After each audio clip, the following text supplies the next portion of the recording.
This is VSiN, the sports betting network.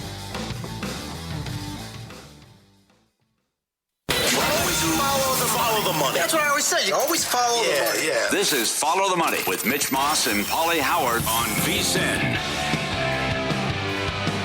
Here we go. It is Follow the Money on VSiN, the sports betting network. Mitch Moss, Paulie Howard with you. We're live in downtown Las Vegas from the Circa Resort and Casino here on a Football Friday. We are loaded to the gills today. Mike Somich on the program, VSiN host, always comes loaded with a bunch of plays in the NFL, player props, sides, totals. David Baker, former Super Contest winner out here in Las Vegas at the Westgate, loves playing Survivor. He's on in 90 minutes. Matt Vasgersian on the program. Can Cal Raleigh win the American League MVP? What is he hearing about that? No Chuck Edel today. Unfortunately, he had something pop up today, so he's not going to be able to make his weekly appearance, Paulie. And a lot to get into beginning in the NFL based on what happened last night. First of all, favorites continue to get the job done. Overall, winning games outright. Anyway, Bills advance with Survivor. So on the year, they did not cover. The Dolphins did that. But favorites are 24-9. Favorites of 3+ are 19-3 straight up. Favorites of 6+, 8-0. And how about this? Since week 13 last year, favorites of 4+ points are 64-7 straight up. So moneyline parlays, with this Survivor stuff that we get into every single week. Last night, Miami was live, but that INT by Tua was completely unacceptable. Yeah, horrible throw. Didn't see him. And the roughing the punter penalty was enormous. I think Miami could have won that game. Changed the game completely. Yep. Favorites of 6+, 47-4 run straight up as well. It's incredible what's going on. How about that? Yep. He drops to 2-14 straight up now on the road against teams with a winning record with that tough loss. How about the dink and dunking again last night? No kidding. What are we doing here? The yards per attempt, the yards per completion, all of it's so low when you have the speed burners on the team. Everything's at the line of scrimmage or maybe a little bit, beyond it. I know. It's just a Charlie check down. And it's good to see at least they got Ollie Gordon involved too. You really have to criticize and call McDaniel into question. Why give this guy the ball? He's a beast back there. Well, you saw, by the way, not only just the goal line that he got, but that 116-yard run that he had. Yeah. When the game was still on the line, he's mashing people. He's getting hit like at a yard after contact, and then he just bowls over a couple of guys and adds like 15 yards after the first touch and after contact to that run. The guy's really, really good. They have weapons. Yeah. Oh, no. Oh, yeah. No doubt about it. But the defense, and then how about the way that the team total for the Bills got there and also the game with that final field goal as well. So when you look at Bills, we'll find out how popular they were here at Circa. Are you fully invested here with Seattle this week? Yes. With the Tampa news? Yes. I still think Tampa wins the game, but there's too many guys hurt. You got the right guard, the right tackle. You got Wirf's no good. You got a Mbuka questionable. Mm-hmm. And who knows if Tyrod Taylor can go in the punch bowl here. Screw things up. So let me ask you this, though. Based on, again, what we saw last night, what is your level of concern, despite all those injuries with the Buccaneers, with the Jets offense? Because, again, keep in mind, the Ravens did whatever they wanted for 50-ish minutes on the Sunday night game, scored 40 points. Offensively, just, it was an explosion for that team that night. Should have won the game. Last night, Miami, by far and away their best. I get it. They're 0-2. They're a desperate division team, yada, yada, yada. They were right there until the very end. The Jets did nothing the entire game against this Bills defense that also had injuries in that game. Yep. They shouldn't be able to run the ball on them. You can't run on Tampa. So then it becomes a Taylor game, and he's dink and dunk anyways. So I just – and plus, you got to love Mayfield and how he's playing, and it doesn't matter who's out and getting the job done. So I think Tampa will win, but I think Seattle is the safer play against the Saints and fading a quarterback who's 0-8 career, and now he takes his act on the road. 3 touchdowns last week for Rattler. The Saints are 1-5 ATS in their last 6 road games. Let me point this out with Seattle, though. Again, 4-9 straight up at home last 13. They lost 5 games last year at home, outright. They were laying 7 to the Giants. Hello, same situation. Yeah? Yep. They were 2-7 ATS at home last year. Yep. Let's go back to 2023. They lost 3 games at home. They were 3-4-1 ATS. In 2022, they lost 4 games. They were 4-point favorites to the Raiders and Carolina, 4.5 to the Rams. They lost them all outright. And if you go back to even Russell Wilson's final year in Seattle, they lost 5 games in 2021. They were 6.5 points. This is all at home. 6.5-point favorites to Tennessee, 4-point favorites to Jacksonville, 5.5-point favorites to Arizona, 7-point favorites to Chicago. They lost all those games outright. They are horrible at home, and it's not just like a 1 or 2 year thing. Yeah, but you're good points, but they're playing the worst team in the league, what I believe to be the worst team in the league, and the team that's going to score the fewest amount of points. So I like what I've seen so far out of the offense. Defense is pretty good as well, coming off the big win in Pittsburgh, and I think they'll win, and I wouldn't be surprised if everyone teases both teams and they cash with Tampa and Seattle, because the upsets we haven't seen the upsets here going back to week 13 of last year. I think the Saints will have Seattle's attention this week. I mean, it is the NFL. These are pros we're talking about.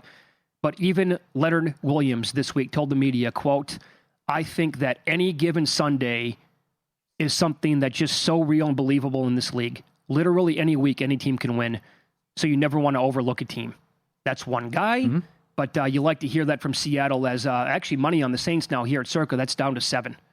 But that game's a little scary to me. They're going to be very popular. One more thing you brought up that, the Buccaneers, you can't run on them. They are top 5 in rush defense, bottom 10 against the pass. Garrett Wilson has a 37% target share so far in the year. Only 2 players have had a target share that high over a full season. Brandon Marshall with the Bears in 2012. Steve Smith with his unbelievable year in Carolina back in 2005, 20 years ago. Now, is this sustainable for Wilson? Unlikely. But he is, as we pointed out now, the first couple of games, he is by far and away their number 1 target that they have in the air. Yep. Well, as we talked about yesterday, too, the same scenario happened with Tampa. They were playing good ball. Denver was a mess. Rookie quarterback comes to town, 0-3, and blows them out. I know. And that was the carnage week with Survivor. So what do you make of the Falcons this week? They're going to be popular, too. I know I've talked to 3 people that are going to take Atlanta and Survivor. But I got to see more out of it. Number one, can the defense do that on a regular basis, consistent basis? And will they be focused on the run and ground and pound, which I love what they're doing with Robinson and Algier. Right. But was it just a horrific Minnesota offense and a quarterback in over his head? And can they come and then... It was a terrible offensive line. I'll tell you, I watched film from that game. They were not blocking from McCarthy at all. So can they do it again now against Carolina and slow them down? And a big move on that game. That's from 2.5 to 5.5 now. So, but that's everything you're not supposed to do.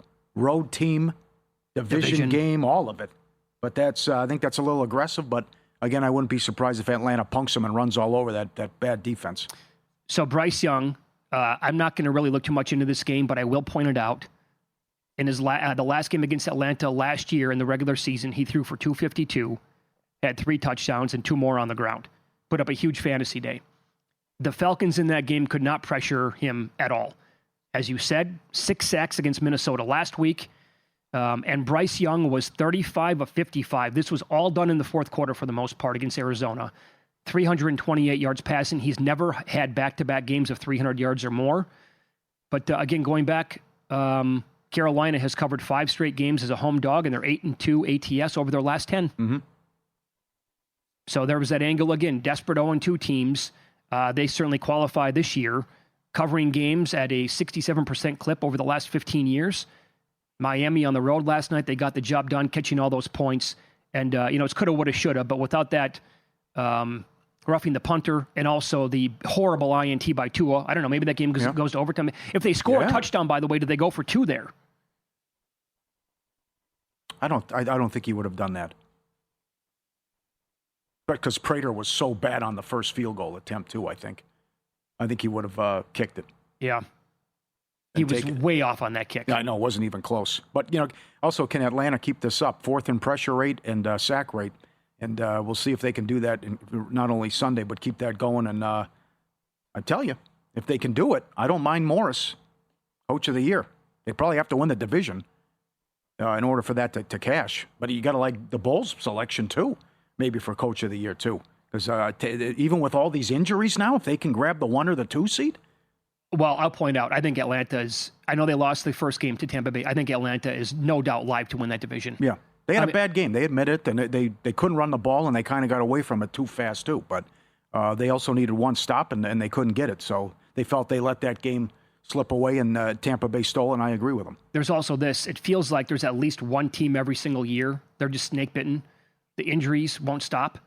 Tampa Bay appears to be that team right now. Oh, it's outrageous. They're losing everybody. That's right. I mean, it started like that in the offseason with the Wirfs injury, who is in everything, offensive tackle for them, one of the best in football. The McMillan news, obviously. They'll get him back at some point. They'll get Wirfs back at some point, but it's Kancey. It's two offensive linemen like you talked about. That's not a good sign when you're 2 weeks into the season. And when you saw the video of Mayfield limping around in that game after the Monday night win against Houston, I get it. The guy's a total warrior, but it's a short turnaround here too. The thing is, like, this Jets defense, I can't take them seriously. Oh, come on. I mean, I really can't. There was someone yesterday we respect making the case for him, and he's bringing up the defense again. It's 3 years of this. They can't stop anything. No, I don't terrible. care what the names are. No, neither do I. They don't stop anybody, right? And it's the same thing. You have to look at the Steelers. All the big names, they're terrible this year. Right. God, what do you do with that game, by the way? A big move on the total. I know, because New England. Now, does Gonzalez play? I don't know, but New England's got the worst pass defense in the league so far. If Gonzalez does not go, your guy's in for a huge day, I think, Metcalf. Yeah, I'm sure he's ticked off after what happened last week, too. No. Lost and didn't get many touches. So I think I think that's a good observation. Up next, we'll hit some marquee games in college football. A number is on the move in one of the big games, and which teams are on upset alert. We shall discuss next on Follow the Money. It's VSiN, the Sports Betting Network.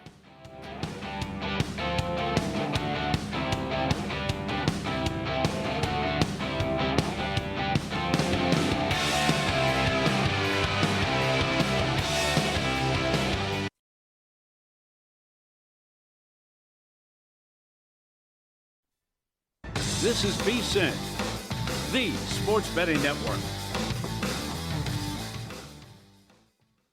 Always follow the money. That's what I always say. You always follow the money. Yeah. This is Follow the Money with Mitch Moss and Paulie Howard on VSiN. This hour is sponsored by Better. Better Picks, a daily fantasy sports app where your sports knowledge turns into real cash fast. Download Better or visit better.app now. Sign up today, get free money, and no deposit necessary. BETR, better.app now. Go get it, please. We'll start this hour off getting some best bets in the NFL. Player props coming up, sides totals as well. Mike Somich joins the program, host of Ready, Set, Bet on the weekends and also the contest show, Saturday nights right here on VSiN. And his podcast is also called Sharp Money, which you can get wherever you get your podcast. It comes out every single Monday and Thursday. Mike, good to talk to you again. How are you today? Football Week 4 action. It's my favorite time of the year. We're fully rolling there. We're headed to the Breeders' Cup, just 6 weeks away on the horse racing side as well. So it's a good time to be a sports bettor. We've been talking about this throughout the week, right? Desperate 0-2 teams in the NFL. Steve Makinen has a good write-up at vsin.com, as he always does. If you go back a good 15 years, when they're catching, a bunch of points, they're like 67%. We saw it last night with the Dolphins, right? Season on the line potentially here. Only 6 teams have made the playoffs since 1980 when they started 0-3, and they were live in that game the entire time. Is that kind of your approach to Houston catching points against Jacksonville coming up on Sunday? It's definitely part of it. Like I also think that when you look at the body of work from these two teams, Houston, in my mind, is the better football team. It's simple as that. I have them power rated as a favorite in this game, even in Jacksonville.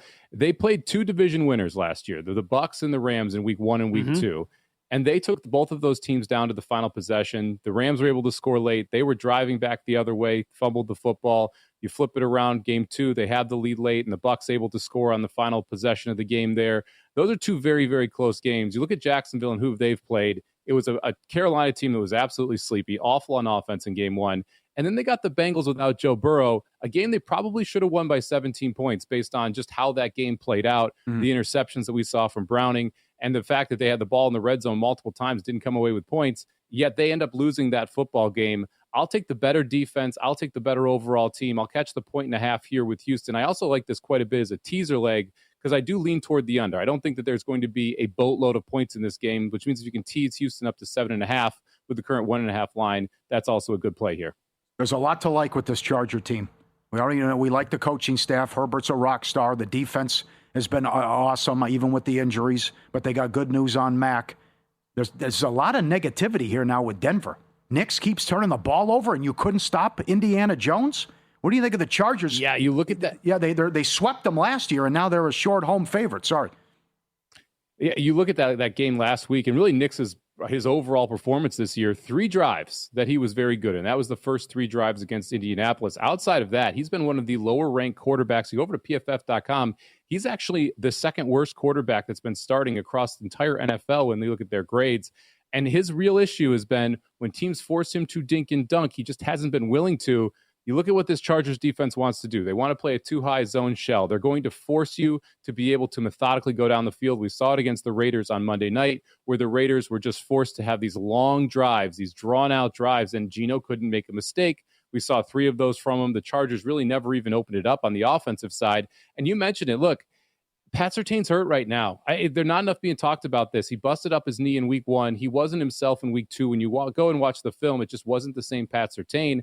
Now you've got a big-time challenge here with the way Quentin Johnston's been playing on the outside. You complement that with Ladd McConkey and with Allen. You've got a good trio here, and the Chargers willing to let Herbert win games for them. They're cutting him loose, much like they did toward the end of last year on the offensive side. I think this is a great spot for the Chargers here, who are just the better team right now, and you're able to lay under a field goal at home. You can find 2.5s out there in the market. So I like the Chargers minus the 2.5 quite a bit. Yeah, to add on to your Knicks commentary there, if the price is right, it wasn't earlier today, but I'm going to keep waiting for books to pop. I am going to be betting Bo Nix to throw an INT in this game. I'll expand on that coming up a little bit later on in the show. This Bengals-Vikings game, highly anticipated, right? And then both quarterbacks starting anyway, out. The total opened up 47.5. Dropped like a rock, and now the Vikings are up to 3. What do you make of the current numbers here?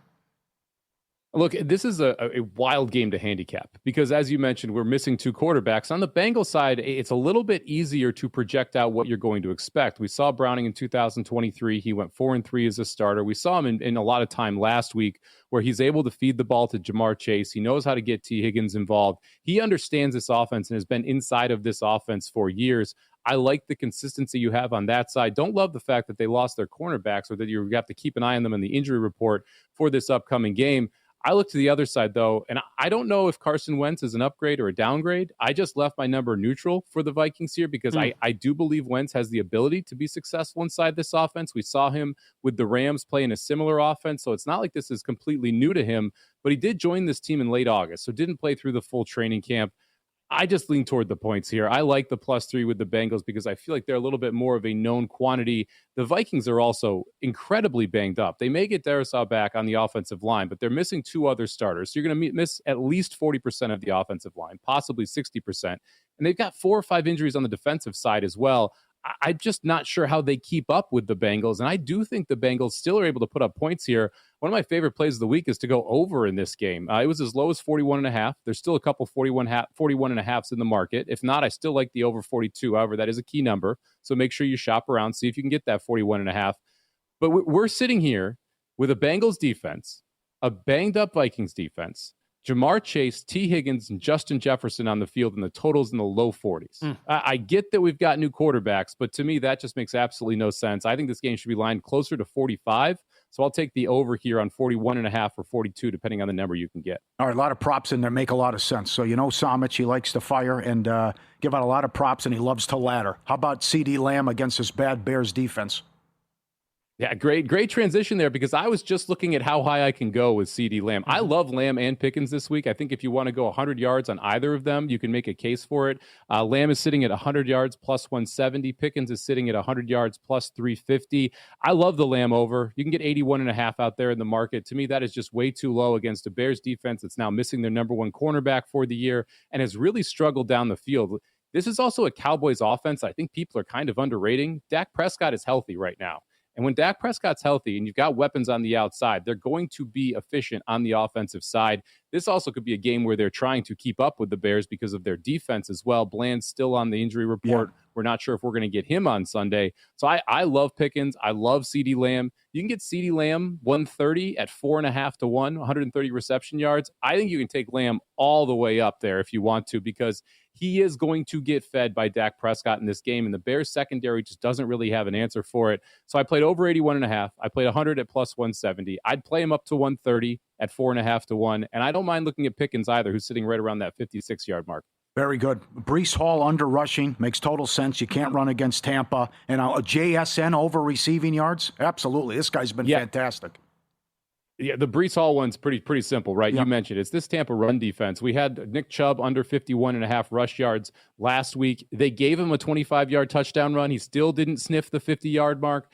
This is a run defense that's going to be selling out and saying, hey, Breece Hall is not going to beat us. If you want Tyrod Taylor to beat us through the air, you go right ahead. We'll see how that works out for you. But it's not going to be Breece Hall. This is also a backfield where Brendan Allen gets some of the carries, so it's not a 100% full backfield here for the Jets. So like the Breece Hall under 60.5.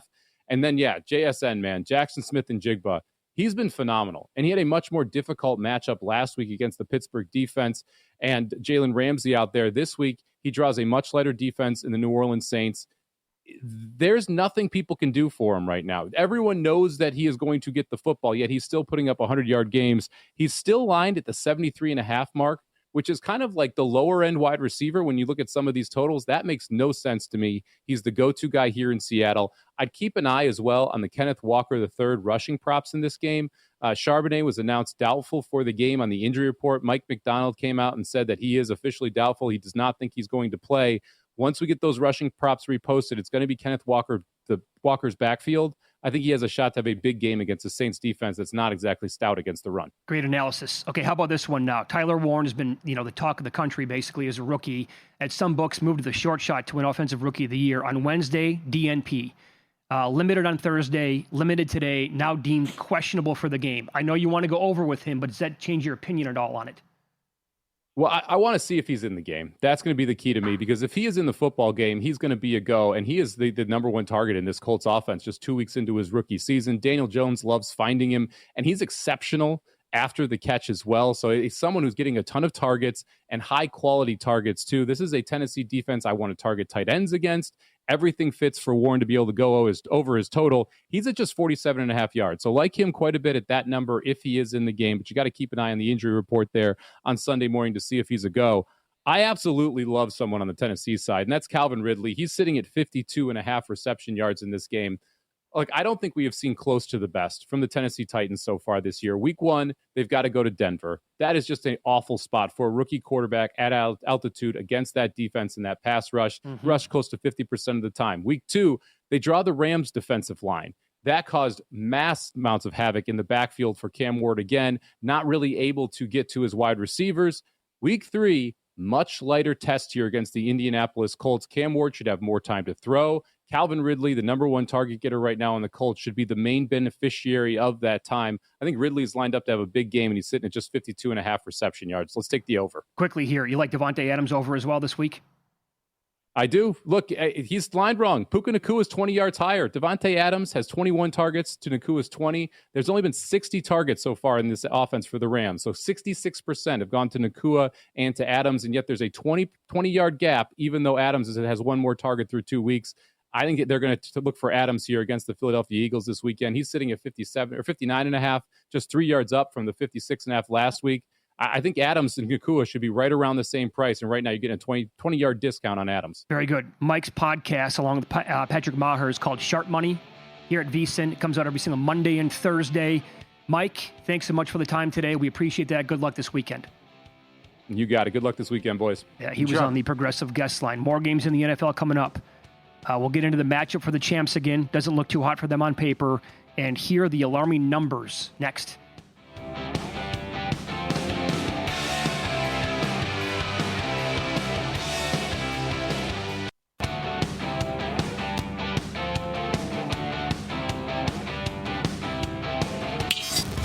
This is Follow the Money on VSiN. Welcome back. Fun conversation coming up. As professional poker player, former winner of the Westgate Super Contest, finished that same year in second place here at Circa Millions. David Baker joins the program now on the Progressive guest line. His podcast is called the Gamble Up Podcast. He also does the Saturday Night Sweat Show, which we'll talk about coming up in about 15 minutes. David, good afternoon. Thanks for the time today. How you been? Yep. Appreciate you guys having me on. Love your show. Love being on with you guys and talking football and kind of honing in thoughts for the week.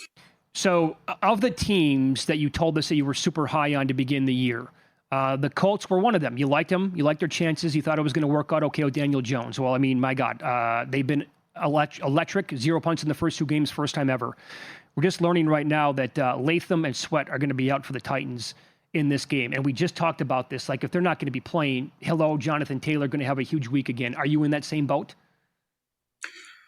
Yeah, Jonathan Taylor probably going to be my favorite fantasy running back this week. I think he's just poised to really put it on this Titans team. I'm excited to see what this Colts team does on the road. We've seen 2 great games out of their offense, but both of them have been home in the fast track and comfy spot in Indianapolis. So let's see what they can do outside versus a division opponent on the road. This is the kind of spot that if you're a good veteran team, you're supposed to just take care of business. I mean, we saw the Rams come in and have this exact situation last week where they just went into Tennessee, veteran-laden team, good, well-coached, good quarterback, and they just went ahead and took care of business. Are the Colts reading the press clippings and, a team that was not really thought of too highly by mainstream media? And after a couple good weeks, are they going to go in there and just kind of play with their food a little bit, think that they're good enough just to roll the football out? Because they're not. They're going to have to go in there and play a game. I mean, this is a classic trap spot for a team like the Colts. We were high on the Rams in the summer, and they've looked good so far, especially the defensive performance against Houston. But what do you think here going on the road against Philly after what Barkley did to him last year? Yeah, my favorite future that I have in my account is Rams to win the NFC 14-1. I bought it the day that Davante Adams signed. It told me that the Rams were going all in this year. I absolutely love the Rams. I didn't buy any of the nonsense in preseason about Stafford and not playing early on.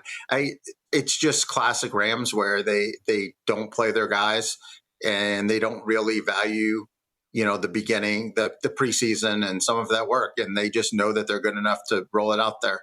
That being said, this Eagles team it's their kryptonite. The Eagles absolutely shredded the Rams in LA at the end of last regular season. And even though the score was close and Stafford had the ball with a chance to win in the playoff game, it didn't really feel that close to me. I was holding Eagles tickets and I was never really that uncomfortable. They scored late to cut it to one touchdown, and then I don't remember exactly what happened, but I remember that they got the ball back in a kind of a fortuitous situation, and they went down and they had a couple of plays, put them in position. But this Eagles team is tough, and I know that I was listening to your last segment talking about the Eagles and their lack of offensive stats to start the year. But this team's just built different. It's not about the stats. They don't care that they don't throw for a ton of yards.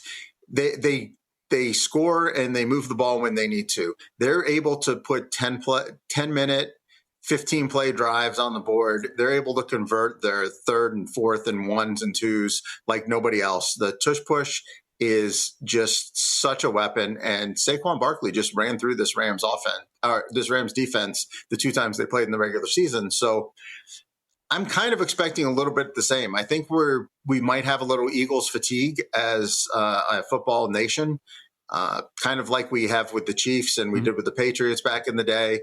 It's people are kind of tired of watching this. It's the same thing. It's boring. It's not fun. It's not even fantasy friendly. So I think we might have a little Eagles fatigue, but I do think this is just still a really good matchup for the Eagles. The Eagles know how to play this Rams team. From a future standpoint, I kind of hope that the Rams get it done, but from an actual better on this week, what's going to happen, I tend to think that the Eagles probably are going to use their physicality and take care of the Rams at home. Very good. Well, we're on the same page here because I was very high in the Rams in the preseason as well. The other team is Baltimore, and I know how much. Are you over that loss to Buffalo in Week 1 yet? And what do you make of this number against Detroit coming up on Monday night? Yeah, that loss still stings. That was probably my biggest play, or one of my biggest plays of the year so far, and kind of set the tone, got us against it a little bit in the contests and stuff. But they move onward. They went ahead and they took care of business against Cleveland, which is a step up from what they did last year when they weren't able to take care of a Gardner Minshew-led Raiders team in week 2. So they went ahead and they took care of their business against the Browns.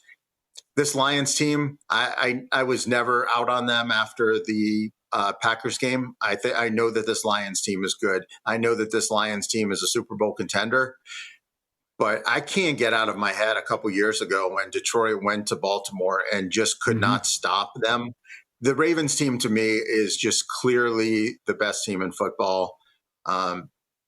Maybe the Eagles, but I don't know. I mean, I know that the Bills beat them, and I know a lot of people want the Bills to be number 1. But to me, it's just Ravens. I think this team is just really, really good. Goff outdoors versus this defense in a night game. As much as I like Goff and as much as I like this Lions team, I think this might just be another Ravens roll show. They have just done a number to NFC teams over the last several years, and I don't really see that changing in this particular game. We were also so far so good on the Dolphins. How aggressive did you get with the win total under, maybe fewest wins and all that? Is that at least they showed some fight and hung in there last night. But there's more losses coming, and Miami's off to a terrible start. Yeah, I think the Dolphins are a very good representation of how you can view the futures market.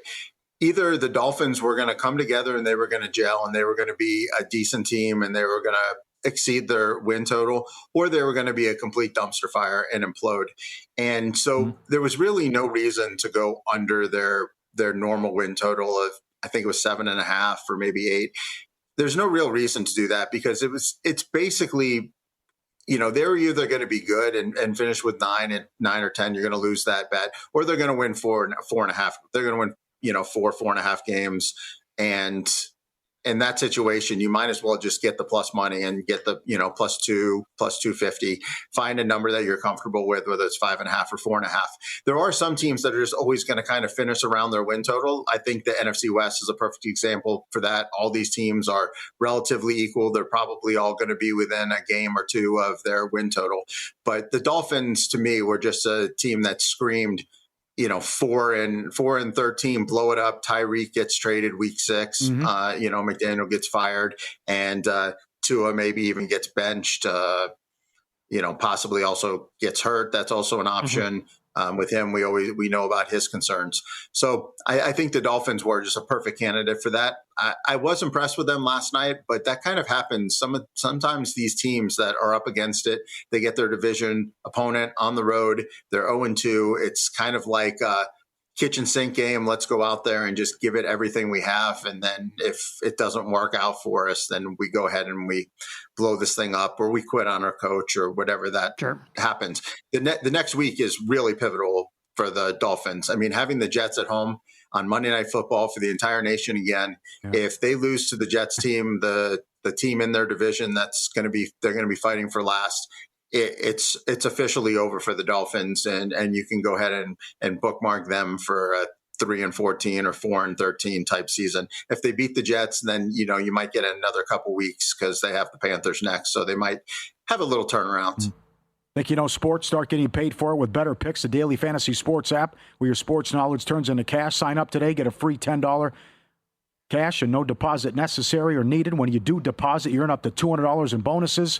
They give you $40 for every friend you bring in. Download Better in the app or Google Play Store, or head to better.app. Promo code VEASAN for your free money and deposit bonus, BETR.app. David, in 15 seconds here, how many people do you think were on Buffalo and Survivor last night? A lot? I would say in the main pool, I would say a little south of 20%, maybe 18 to 20. I predicted in Grandissimo 12. I got a little pushback from some people I talked to. They thought it might be 14 or 15, but I think 12 was kind of a good number. A lot of the people, Baltimore was pretty popular last week. Last week. And then, so I kind of think that people might not want to use Baltimore and Buffalo. It's just kind of, you're putting yourself up against it if you start using all these great teams. Yep. So we'll continue going down that Survivor path with David Baker coming up next. Is Seattle the play? Is it too popular? Are they a vulnerable home favorite? We'll ask him that here on Follow the Money. It's VEASAN, the Sports Betting Network.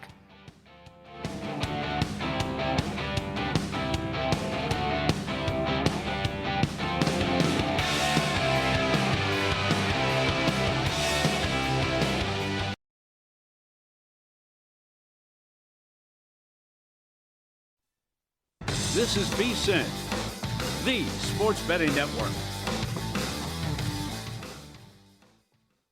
Always follow the money. That's what I always say. You always follow the money. Yeah. This is Follow the Money with Mitch Moss and Paulie Howard on VSiN.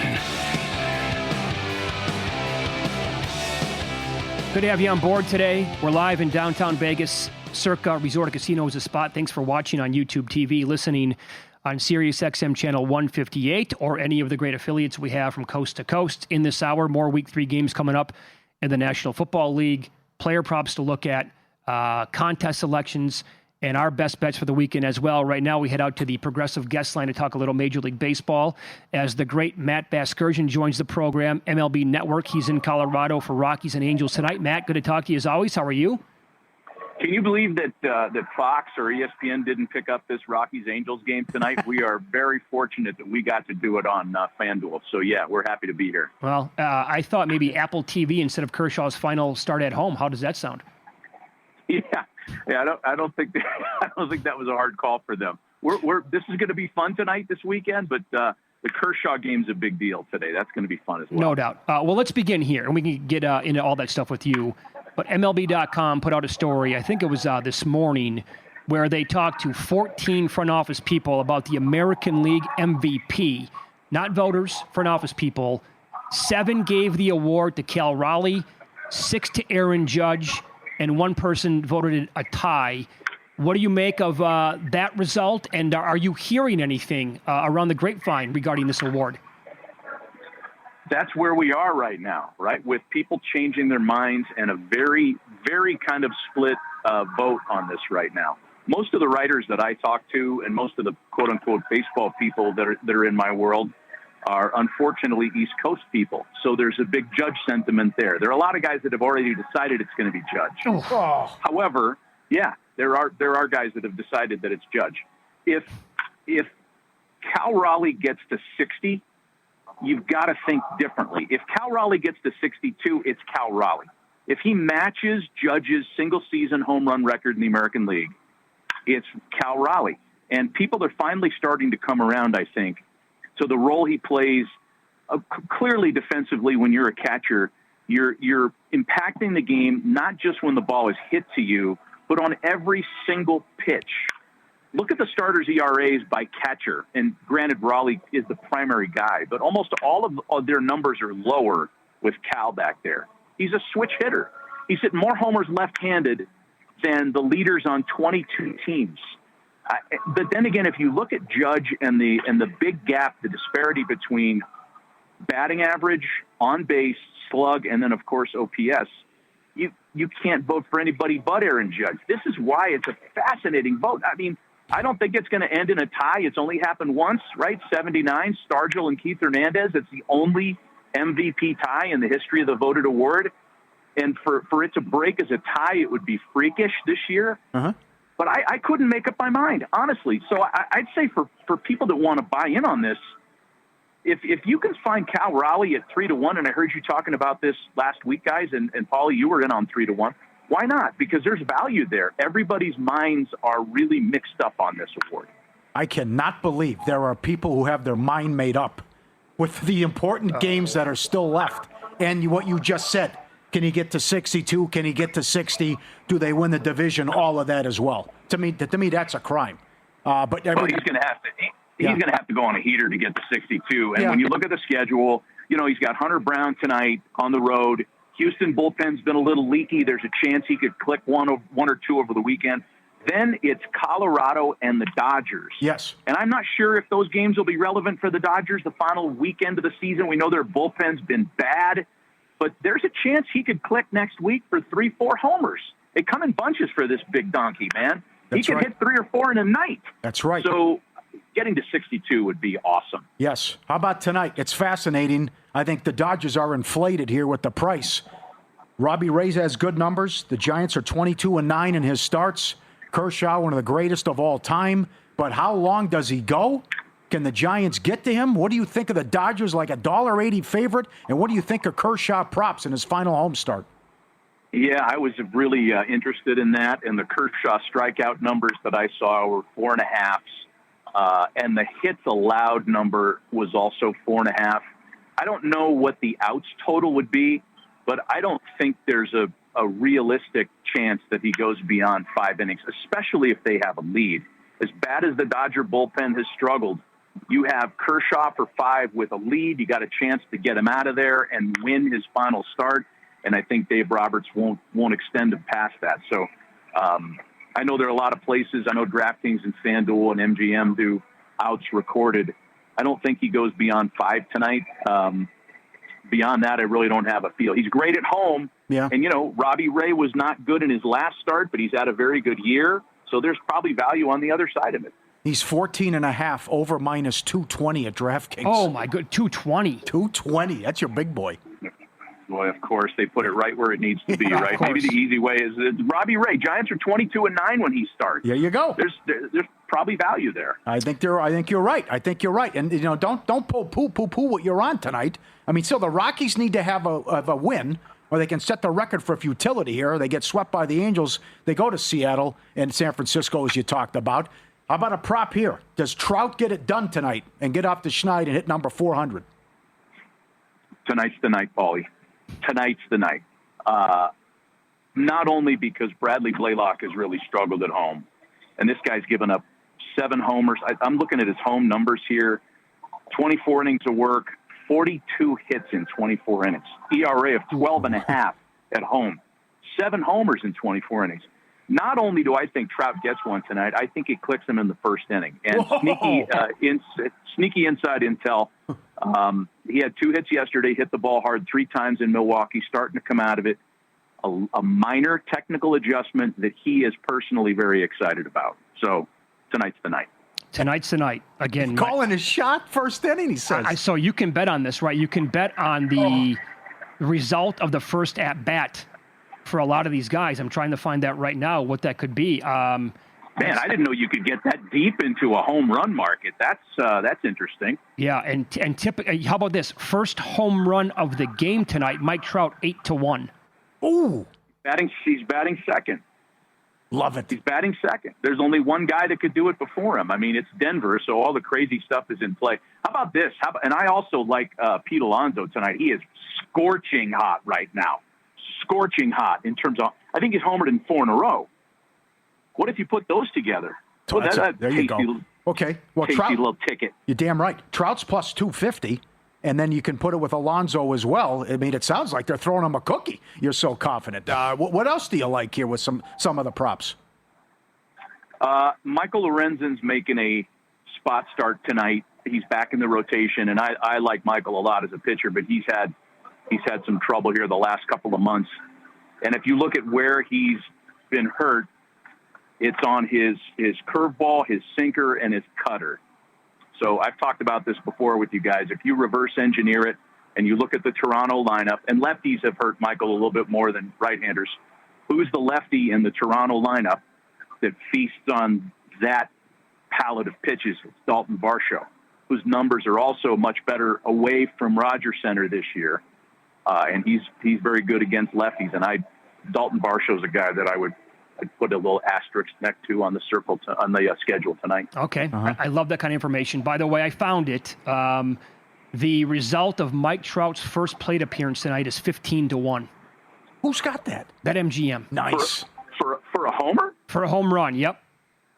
That should be bigger than that. Yeah. I know. It absolutely should be, yes. I know. Alonso's plus 280 to go deep at DraftKings as well. Will the Mets and or Red Sox blow this, or both? No, I don't think either one of them blow it. I think they've been wobbly down the stretch, that's for sure. I think both of those teams are in. I really think the team that's feeling footsteps is the Tigers. I mean, my God. Yes. They just haven't hit at all. You get swept by the team that's charging right down your back. They started that series at the beginning of the week with a 5.5 game lead on Cleveland. They get swept by them, and they've got 3 head-to-head next week. They could flip it. Cleveland could be in first place next week. It's amazing. Cleveland's lineup has been so hit and miss. They can go away for a week and a half, and they're still in the race somehow. You give Stephen Vogt a lot of credit, man. They win in the margins just like the Brewers do. and teams that don't have the luxury of covering up their mistakes by writing big checks. Give them a lot of credit. Yeah. Isn't this beautiful, Matt, leading into the playoffs? I mean, clearly you can make a case like Dodgers, Brewers, Phillies in the National League, but for the most part, like this appears to be wide open again this year. In the American League, for sure. Yep. I mean, I don't have a feel for it. If you ask me who I think is going to win the AL West, I still don't know. I mean, we're not going to know until next week. The big head-to-heads this weekend, and it's been a lot of fun to watch. Well, you're the man. Excellent. I know you're busy with the game coming up tonight. Thanks so much for the awesome perspective as always, Matt. Have a great call, okay? All right, boys. Good talking to you guys always. Be good. Yeah, it's fantastic. There you go. Matt Vasgersian even has a chance to look out like for numbers like Michael Lorenzen, Spot Start. Check this out. Take a peek at That's it. good. Huh? How good is that? I will go nuts if he goes deep in the first inning. You got to get that, even if it's 15-1. So get that. So here's what he was talking about. No team has blown a 10-game lead in September in the divisional era. The biggest is 7.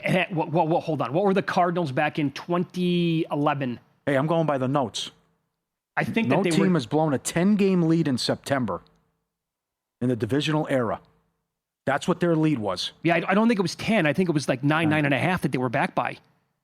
Remember that crazy year that they came back? La Russa was going nuts. The Rangers blew the World Series that year against them. All right, we'll look that up. Yep. We'll look that up. In any event, this would be the biggest comeback in history. They went out, they're going to win the division. They were 15.5 back. I can't believe it. I'll get to that later. Okay. I can't believe it. This is stunning what's happened. Here we are. And they're plus money to win the series against the Twins, who have the worst record in the American League since the break. Middle of September, and I'm on every app imaginable looking for baseball bets like home run stuff. Crazy talk. More Week 3 games coming up, NFL. Great prop on Kyler Murray.